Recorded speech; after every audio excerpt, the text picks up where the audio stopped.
죽어도 좋을 만큼이라는 제목으로 우리가 말씀을 묵상하도록 하겠습니다. 지금 다윗의 처한 상황을 이 표제에 유다 광야에 있을 때 이렇게 이야기를 합니다. 유다 광야에. 이것은 어떤 상황을 이야기하냐면 학자들이 공통되고로 말하기를 이 아들 압살롬이 반역을 일으켜서 다윗이 급하게 이제 궁을 떠나야 되는 그런 상황입니다. 왕으로서 이제 다스리고 있을 때 이제 사무엘하 11장에 다윗이 간음을 하게 되고 또 살인을 하게 되죠. 그것 때문에 하나님이 경고를 하신 대로 다윗의 이제 아들이 압살롬이 반역을 합니다. 너무 급하게 나왔기 때문에 하나님의 법궤, 언약궤를 이제 같이 제사장과 함께 나오지를 못하게 된 것이죠. 금방 다시 돌아올 것을 믿고 급하게 나갔습니다. 자, 근데 이제 나간 곳이 바로 유다 광야였던 것입니다.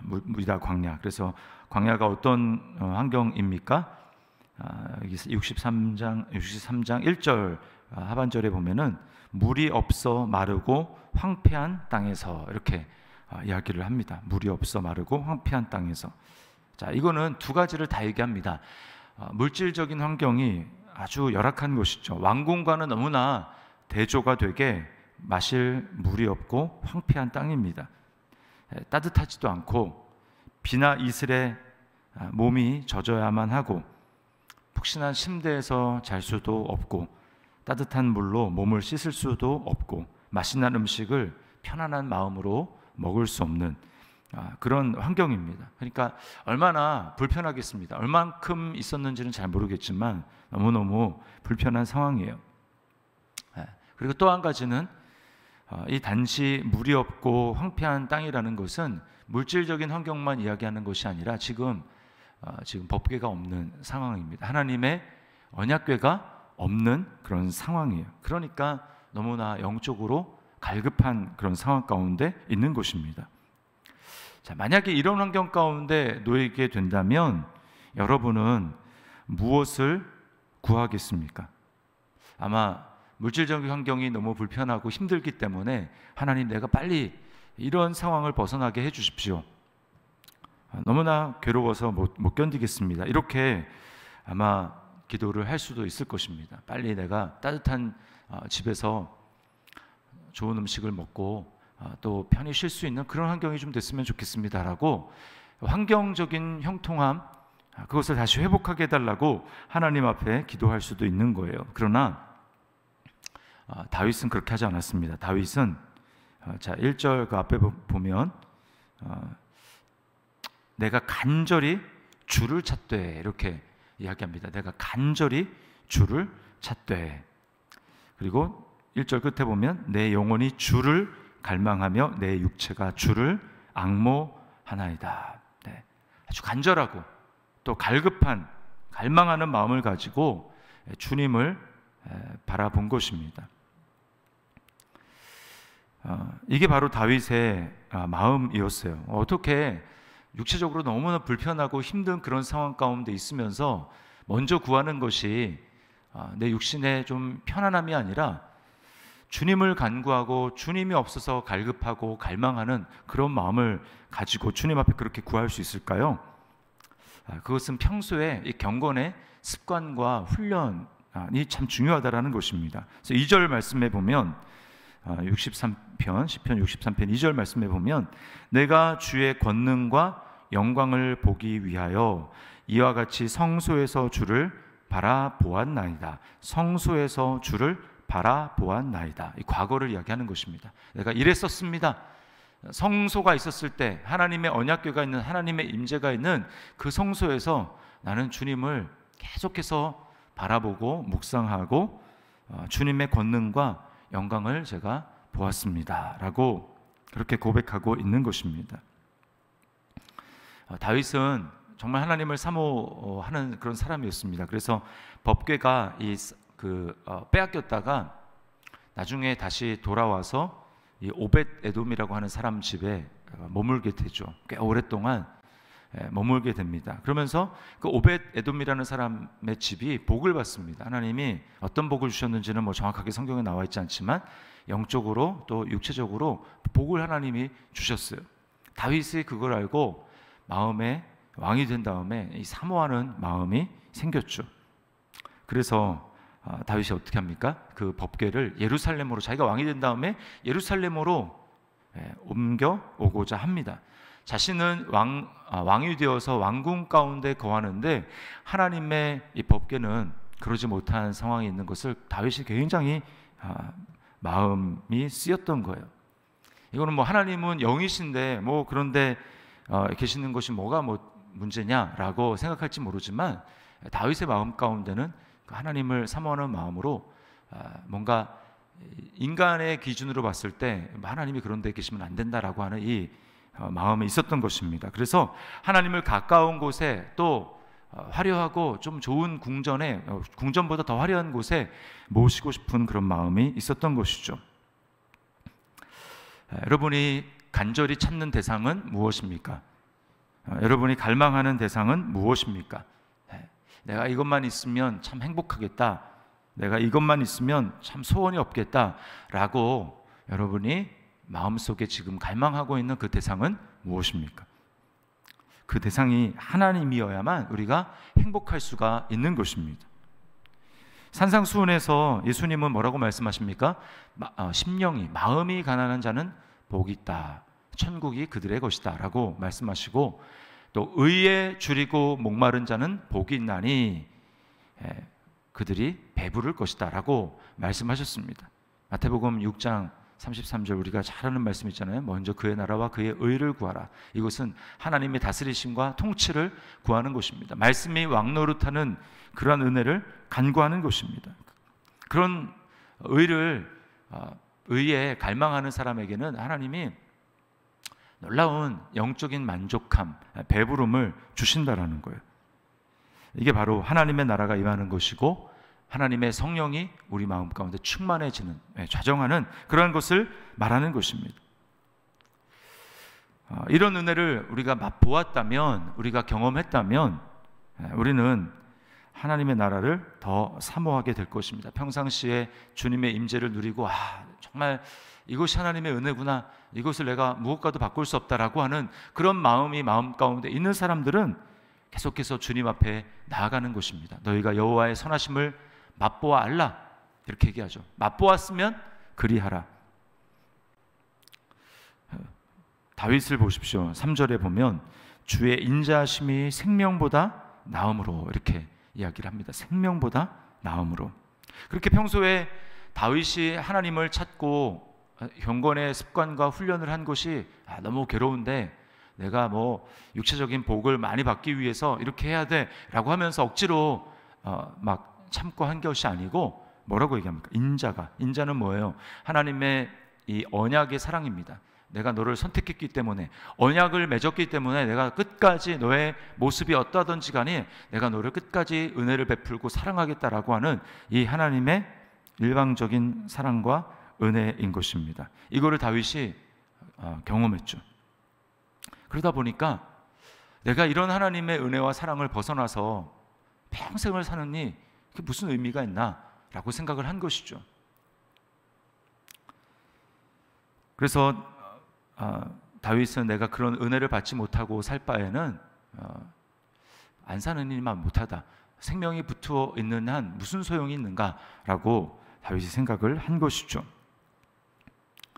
자, 그래서 시편 84편 시편에 다윗이 이런 고백을 합니다. 주의 궁정에서의 한 날이 다른 곳에서의 첫날보다 나은즉. 여러분, 다윗이 이때 신약 시대도 아니고 구약 시대입니다. 구약 시대. 아직 예수 그리스도가 무슨 일을 하셨는지도 우리처럼 이렇게 명확하게 알지 못하는 이 다윗이 하나님 앞에 이런 고백을 한다면 여러분, 저와 여러분은 적어도 다윗보다는 더 나은 고백을 해야 하지 않습니까? 왜요? 우리는 그리스도의 은혜를 이미 누리고 맛보고 경험했습니다. 예수님이 진정한 성전 되신 그리스도께서 우리 가운데 찾아와 주셔서 우리 안에 들어오셨어요. 우리 안에 들어오셨습니다. 그래서 우리를 떠나지 않으세요. 성령이 우리를 떠나지 않으시고 늘 우리와 함께 하십니다. 그래서 우리가 성전이 되었죠. 다윗은 지금 내가 법궤가 없기 때문에 성전에서 떨어져 있기 때문에 언제 다시 한번 그 감격을 회복할 수 있을까? 하나님의 임재 가운데 나아갈 수 있을까? 이런 마음으로 갈급한 마음이 있었지만 우리는 어떻습니까? 우리는 정말 믿음만 있다면, 말씀을 통해서 하나님이 내 안에 계시고 성령님이 내 안에 계신다라는 그 믿음만 있다면 그곳에 무릎을 꿇는 그곳이 성전 아닙니까? 하나님의 임재가 아닙니까? 그러니까 여러분, 우리는 다윗보다 더 나은 고백으로 주님, 내가 정말 하나님의 은혜 없이 살아가는 그런 날보다 은혜와 함께 살아가는 하루, 그렇게 살아가시는 것이 저에게 더 큰 복입니다. 제 생명보다 주님의 은혜가, 사랑이 더 귀합니다 라고 우리는 더 풍성하게 고백할 수 있는 그런 사람입니다. 그리스도로 말미암아 우리 인생은 완전히 대완전이 됐습니다. 저주가 축복으로 바뀌었고, 죽음이 생명으로 바뀌었고, 죄의 종에서 하나님의 자녀로 바뀌었고, 또 어둠에서 빛으로 바뀌었고, 지옥에서 천국으로 바뀌었어요. 여러분, 이것이 우리가 그리스도 안에서 누린 복입니다. 얼마나 놀랍고 대단합니까?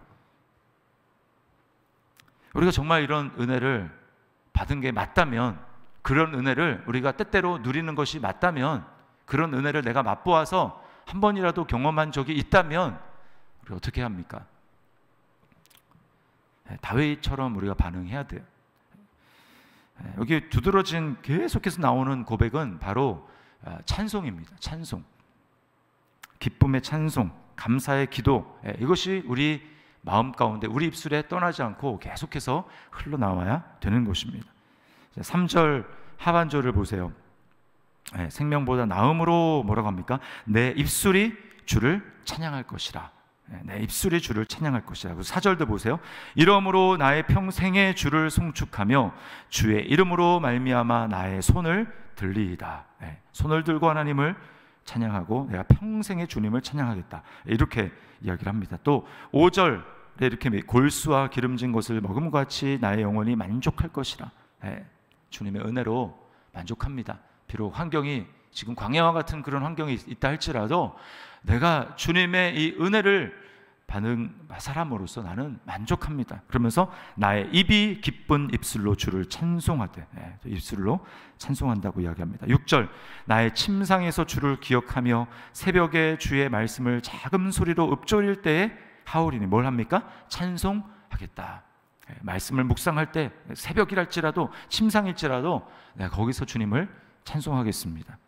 또 7절에 주는 나의 도움이 되셨습니다. 내가 주의 날개 그늘에서 즐겁게 부르리이다. 즐겁게 찬송하고 노래하겠습니다 라고 하는 고백입니다. 여러분, 우리가 지금 코로나 시국 아닙니까? 어떻게 보면 이 코로나 시국이 다윗과 같은 이 광야의 그런 환경이라고 할 수 있습니다. 마음껏 하나님께 나아가서 예배하고 하지 못하는 그런 시국이죠. 그러나 우리는 우리 마음 가운데 성령님이 계시다라는 것을 잊어서는 안 됩니다. 예수님이, 진정한 성전 되시는 예수님이 우리 안에서 떠나지 아니하시고 내가 너와 함께 하겠다, 세상 끝날까지 함께 하겠다라고 말씀하고 계시기 때문에 우리가 그것을 정말 믿는다면 우리 안에가 성전이고, 그리고 우리가 코로나지만 그런 구속받은 성도들이 두세 명 모이면 그것이 바로 뭐라고 하십니까? 내가 그들 중에 임재하겠다라고 말씀하지 않습니까? 그럴수록 우리는 더 주님의 은혜를 갈망하고 모임 가운데 임하시는 하나님의 은혜를 갈망하며, 나 혼자 있을 때 하나님을 찬양하고 기도할 뿐만 아니라 우리가 믿음의 교제 가운데, 또 모임 가운데, 우리 회중 가운데 임하시는 하나님의 은혜를 사모하면서 코로나 시국에 우리가 지금 이제 점점 혼자 예배드리고 온라인으로 예배드리는 것이 익숙한다 할지라도 우리는 다시금 모이는 그날을 사모하면서 익숙해졌기 때문에 나 계속 이렇게 예배드릴래, 이게 아니라 주님의 임재가 충만한 그런 회중 가운데 내가 예배하기를 사모합니다 라고 하면서 낙심하지 말며 우리가 지금 주어진 환경 가운데 주님을 찬양하며 그렇게 삶을 살아야 할 것입니다. 히브리서 13장 15절 말씀을 읽고 마치겠습니다. 그러므로 우리는 예수로 말미암아 항상 찬송의 제사를 하나님께 드리자. 이는 그 이름을 증언하는 입술의 열매니라. 네, 우리가 성전되었기 때문에 여러분 환경이 아무리 변한다 할지라도 사실 변한 건 아무것도 없습니다. 우리가 성도라는 거 안 변했고, 하나님의 자녀라는 거 안 변했고, 내가 성전이라는 거 안 변했고, 주님의 신부라는 것 정체성이 바뀌지 않습니다. 그렇다면 바뀐 것이 없는데 여러분 뭘 우리가 낙심하며 그러겠습니까? 우리는 주님을 찬양해야 될 줄 믿습니다. 우리 말씀을 기억하면서 주의 인자가 생명보다 낫습니다. 나는 하나님의 은혜 때문에 죽어도 좋습니다. 이런 정말 감격의 고백으로 하나님 앞에 오늘 하루 기쁨과 감사의 고백을 드리는, 찬양을 드리는 우리 저와 여러분의 삶이 될 수 있기를 주님의 이름으로 축원합니다. 기도하겠습니다. 하나님 아버지 감사합니다. 그렇습니다. 환경을 바라볼 때, 거기에 마음을 빼앗길 때 정말 내 삶은 망하는 것 같고, 내 삶은 행복하지 않은 것 같고, 힘들고 그렇지만 주님, 그리스도 안에서 우리가 하나님께 받은 은혜가 무엇인지를 곰곰이 생각해 보게 될 때, 주님, 오늘 다윗의 고백과 같이 주의 인자가 생명보다 낫습니다. 그렇게 우리는 고백할 수 있는 존재인 줄 믿습니다.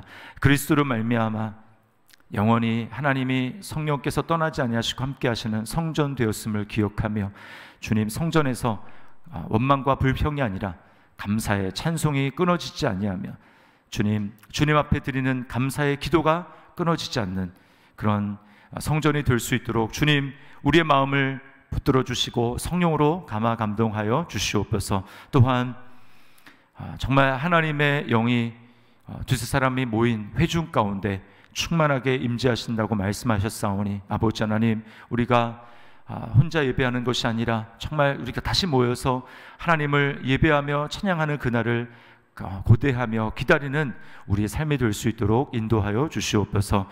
늘 우리와 함께 하시고 우리에게 은혜 베푸시며 환경적인 열악함을 감사로 바꾸시는 주님께 감사와 찬송 올려드리며 예수님의 이름으로 기도드리옵나이다. 아멘.